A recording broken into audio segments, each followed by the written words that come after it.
Before we begin tonight's story, I want you to picture something. It's late, the air is cold, and you're driving down a narrow mountain road in the middle of West Virginia. No streetlights, no houses, just miles of forest pressing in on both sides. Your phone buzzes. You look down for a moment, and when you look back up, there's a car pulled off to the shoulder. Driver's door open, headlights still on, no one inside, just the kind of scene you tell yourself you'd never stop for. But someone did stop here, and whatever happened next kept them from ever making it home. Tonight, we're taking you deep into the disappearance of Marissa Hale, a 26-year-old nursing student who drove into the darkness one June night and never came back. A case with no motive, no clear suspect, and a discovery that chilled investigators 5 years later. An anonymous letter mailed to the sheriff's office, confessing just enough to reopen the case, but not enough to reveal the truth. A mine that locals fear, a town that whispers, and a secret that someone may have died for. This is the Coal Ridge case. You're watching Quiet Witness Chronicles, true crime stories, told the way it should be.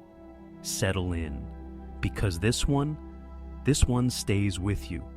The mountains of West Virginia have seen their share of tragedy. Accidents, mining collapses, storms that rolled through with no warning. Darkness has always found a way to settle into the valleys. But in the summer of 2014, the town of Coal Ridge witnessed something that cut deeper than any natural disaster. It lost a daughter, and not to an accident, but to something far more sinister, something human. Marissa Hale was the kind of person people remembered without trying. 26 years old, focused, endlessly patient, and infamously stubborn. If she decided she was going to help you, she would. If she decided she was going to accomplish something, she did. She was the first person her classmates called when they needed lecture notes, and the person her family called when they needed comfort. She was studying nursing at Blue Ridge Community College, working part-time at the local clinic, and picking up extra shifts whenever she could. Her life was busy, but stable. That's what made her disappearance so chilling, because there was no buildup, no argument, no visible warning. She didn't spiral, she didn't run away, she simply vanished. The day she disappeared, June 12th, was like any other. The clinic had been short-staffed, so Marissa stayed late. Her last patient checked out at 9:43 p.m. Security footage showed her leaving the building just after 10:06. She walked to her car, paused to look at her phone, typed for a moment, then got in and drove away. Her sister received the last known contact from Marissa at 10:13 p.m. A short call saying she was exhausted but heading home. She said she'd talk to her in the morning. Her voice was normal, calm. Nothing sounded out of place. But Marissa never made it home. The next morning, her car was found 8 miles away on an old coal road locales called Miners Loop, a place where broken down sheds, scrap metal, and old equipment were scattered like forgotten ghosts. The road had once led to a functioning mine. Now, it led nowhere. Most people avoided it entirely. The car door was open. The keys were still in the ignition. Rain from the night before had softened the ground, but investigators still saw impressions. Someone had been standing near the driver's door long enough to leave more than one footprint. Inside the car, they found Marissa's purse. Her wallet was untouched, cash still inside. Nothing stolen, nothing disturbed, except the phone. Her phone was on the floorboard, cracked deeply, as if stomped by a boot heel. That was the first sign something violent had happened. At first, investigators assumed a simple abduction. Someone had forced her off the road, taken her, and fled. But if that were true, then why was her car deliberately parked? Why not shoved into a ditch? Why not hidden? Why did it look like she'd pulled over voluntarily?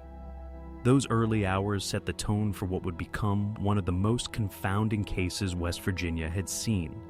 There were clues, but none that formed a clear picture.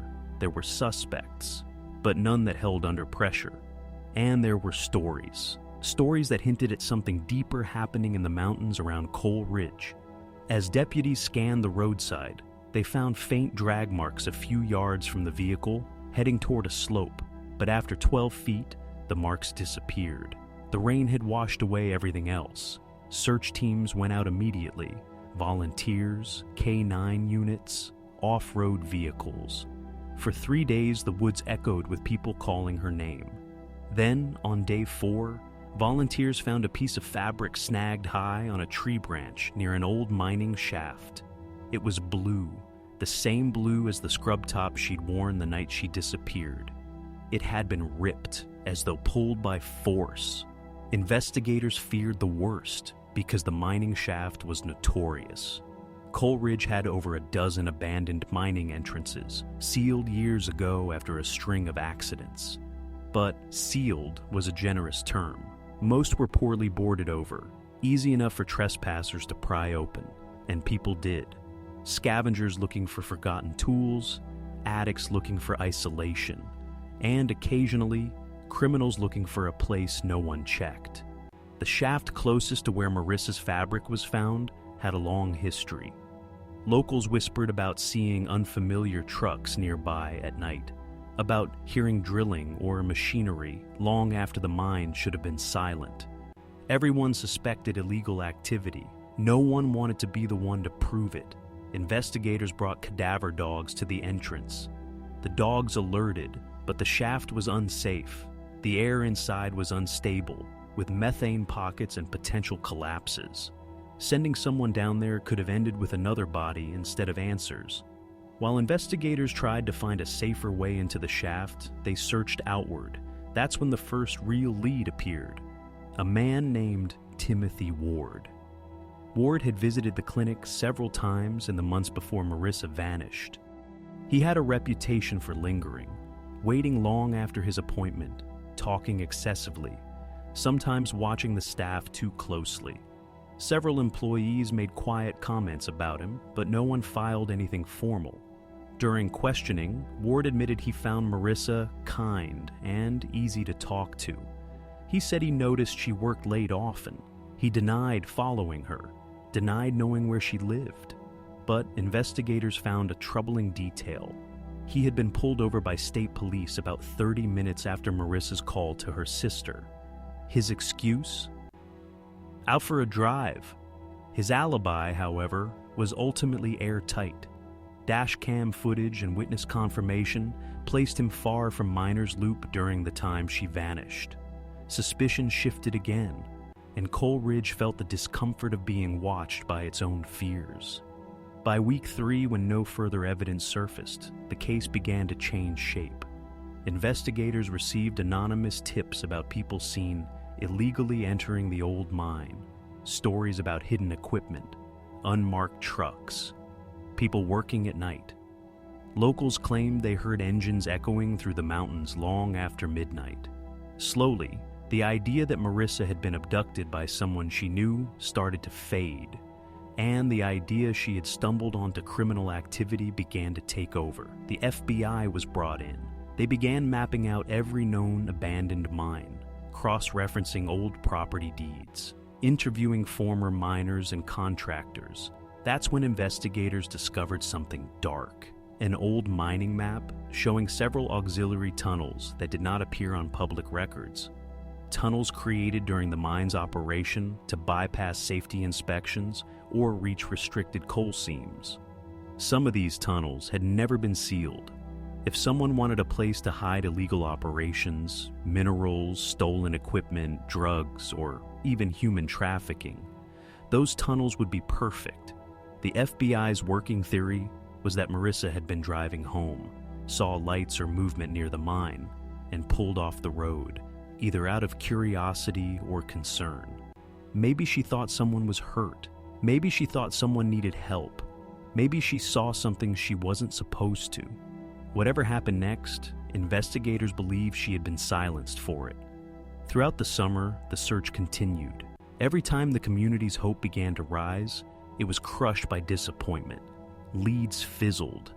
Tips turned out to be nothing. Witnesses contradicted one another. By fall, the case went cold. Marissa's family held on to hope, but Coleridge braced for reality. They'd seen cases go unsolved before. They knew how stories faded, but something about this didn't fade. It lingered, like a shadow that stretched across the town. 5 years passed. In 2019, construction crews widening a service road discovered a cluster of rocks that didn't look natural. Underneath them, they found a shallow burial, and beneath that, the remains of a young woman. Dental records confirmed it was Marissa Hale. Her family's nightmare had finally been given a form, but not closure. The remains showed injuries consistent with trauma, but years of decomposition meant investigators couldn't determine exactly how she died. They did, however, determine that she had not been buried in that location initially. Soil samples revealed that her body had been moved at least once. Someone had relocated her. The burial site also contained remnants of old mining equipment, rusted bolts, fragments of timber, and traces of a particular type of industrial lubricant used in mid-2000s mining machinery. Not modern equipment, something old, something tied to the abandoned tunnels. As investigators dug deeper, they found tire tracks that didn't match modern vehicles. They matched a type of off-road mining utility vehicle no longer manufactured, and then everything stalled again. For months, until the letter arrived. In February 2020, an envelope showed up at the sheriff's department. No return address. Inside, a folded sheet of paper, written in shaky handwriting. "I'm sorry, I couldn't carry it anymore. She didn't deserve what happened." It included a crude map of the woods and a note. "You'll find the rest here." Detectives followed the map to a clearing deep in the forest, far off any marked trail. Buried beneath leaves and soil were several personal items confirmed to be Marissa's. A necklace she wore every day, a bracelet engraved with her initials, and a small keychain from her first year of nursing school. The items gave emotional confirmation, but offered no forensic clarity. No DNA, no fingerprints, nothing actionable. Handwriting experts examined the letter. They found something unusual. The writer paused frequently, not from hesitation, but from hand strain, as if they were older or unwell, or hiding their dominant hand. Despite every effort, the author was never identified. The letter raised more questions than it answered. If the writer was the killer, why confess anonymously? Why give partial information? Why lead investigators to items but not the full truth? Unless, of course, the writer wasn't the killer, but someone who knew the killer, someone who had been carrying the secret for years, someone who could no longer bear the weight of silence. Investigators expanded their scope again. They interviewed dozens of former miners, contractors, people connected to underground activity. Whisper networks suggested that certain individuals had been involved in illegal mining operations, people known to intimidate anyone who wandered too close. But again, every lead dissolved. Either out of fear, loyalty, or genuine confusion, no one stepped forward. Coleridge began to sense that the truth might involve multiple people, and that the secret was protected by mutual silence. Some residents believed Marissa caught someone transporting stolen equipment. Others thought she witnessed a drug exchange or saw something inside the mine she wasn't meant to see, something worth killing for. A few believed the mining tunnels hid darker operations. A retired miner even claimed that during the summer of 2014, he heard drilling in a sealed shaft at 3 a.m, long after legal mining hours. When he mentioned it to a coworker, they told him bluntly, "Don't go near the old tunnels. People who see things down there don't come back." It sounded like paranoia. After Marissa was found, it didn't sound like that anymore. Her family continues to fight for answers. They host annual awareness events. They pressure local representatives. They keep her name alive so she doesn't become another cold case lost in an archive. Coleridge has changed since 2014. More people lock their doors now. More people carry pepper spray. More people avoid Miners Loop. but the abandoned mine still sits there, quiet, boarded, deteriorating. And many in town believe that until someone fully searches those tunnels, every corridor, every illegal shaft, every sealed chamber, the truth about what happened to Marissa will remain buried. The case is still open, still active, still waiting. Somewhere in Coal Ridge, someone knows the truth. Someone knows why she stopped her car. Someone knows what she saw. Someone knows how she was killed. And someone knows why they had to move her body. Maybe it was guilt that finally forced the anonymous letter out. Or maybe it was fear that someday the mines would give up their secrets, because secrets buried in old tunnels don't stay hidden forever. And the truth about what happened on that June night is still out there, somewhere between the darkness of the abandoned shafts and the silence of those who walked away from them. The question is, who will come forward first, the person who knows the truth, or the mountain that refuses to keep it buried? If you've stayed with me all the way to the end of this story, thank you. Cases like Marissa Hale's don't just need to be remembered. They need people who care enough to keep talking about them. And that's exactly what this community does. If you want to be part of a channel that refuses to let unsolved cases fade into silence, hit that subscribe button. This isn't just a true crime channel. It's a place where every view, every comment, every share has the power to push a cold case back into the light. So, if you felt something while listening, if you believe stories like this deserve answers, join us. Subscribe, tap the notification bell, and become part of the people who won't let victims be forgotten. And I'd love to hear your thoughts. What do you think happened that night on Miner's Loop? Drop a comment below, because your perspective matters more than you realize. Thanks for watching, stay safe out there, and as always, I'll see you in the next one.